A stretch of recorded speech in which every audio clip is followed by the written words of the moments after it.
The Golden Gate Restaurant Association is hosting a big conference in San Francisco, and here to tell us all about it is Gwyneth Borden, the organization's executive director. Thanks for coming on. Thank you for having me. I'm really excited. All right, well, I am too, and we are sticking with this food theme here. It's all about food and drink today. Oh, I'm so lucky. I represent one of the best food cities in the world. I mean, you might know that San Francisco has more restaurants per capita than any other U.S. major city, and we also boast more 3 Michelin star restaurants than even New York, which is a huge distinction. Great. But even with all those wonderful restaurants and the great climate we have for wonderful diners, it's really tough to be in the business of restaurants here. Cost of labor is very expensive because cost of living is very high. It's hard to attract labor because people can't live close by. There's lots of new restaurants and competition. Retail is getting into the food space. So these are all the types of topics our industry conference will be diving into. It's a 2-day deep dive into topics that industry professionals need to know. We also do sexual harassment trainings. We have a 1-day manager boot camp that really focuses on training managers. In a lot of restaurants, people who are servers get elevated from server positions or other positions into management, but they don't necessarily have management background. So our boot camp really seeks to provide a 1-day intensive on the topics they need to know.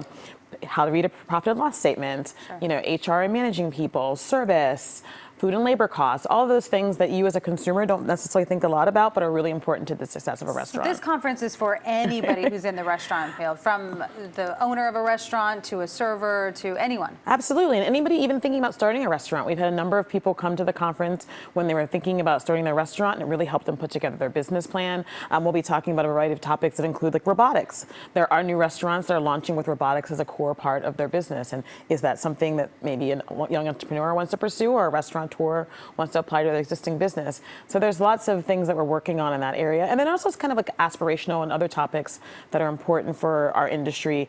Mental health and work-life balance is really tough. I mean, everyone goes to restaurants on weekends and holidays when everybody else is relaxing, people in the industry are working, and that's a lot of stress and pressure and long hours. And so really trying to carve out being great people in hospitality, but having space for yourself is very difficult in our industry. And it seems like it would be cool, though, to have all of these professionals bounce ideas off of each other, too, and maybe share some of their stories with each other. Absolutely, and all of our panels include restaurateurs talking about their stories. And then we, of course, have lots of networking opportunities for people to meet their colleagues and develop new relationships and kind of meet sometimes people that they've always admired, but they've never gotten to know. Yeah, I mean, you've been in the food industry forever because you are actually the granddaughter of farmers. Yes, my grandparents were farmers, and what's really amazing is my dad was one of 9 sons in a farming family. Wow. So they were on the eastern shore of Maryland.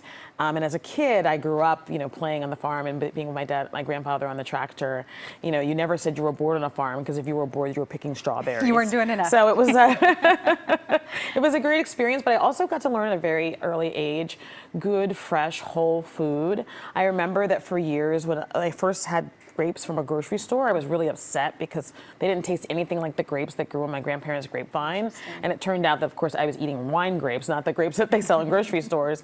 But just that memory, that sense of memory recognition of what good quality food is and the importance of the earth is really what the Bay Area restaurant scene is about, and it's so core to my love of food. Yeah, how great for you to go from the East Coast to the West Coast to a great city that really focuses on quality of food. Absolutely. I mean, this city is really renowned for the fact that we have such diverse cuisine types and everyone performing at super high level. Whether you're going to a food truck or a pop-up or a 3 Michelin star restaurant, you are getting amazing food with the best ingredients, and people are taking ingredients from the Bay Area that may not be indigenous to wherever they're from in the world and using them in their cuisine. And so it's bringing a whole new fresh take to lots of cuisines as well. Well, I don't know about you, but all this talk about food and restaurants and drink is making me very, very hungry. I'm officially hungry. It's been a great show, though. Gwyneth, thank you so much for coming on the show. Thank you so much for having me. Thank you. And don't forget the 2019 GGRA Industry Conference. It's happening April 15th and 16th at the Merchants Exchange Building in San Francisco.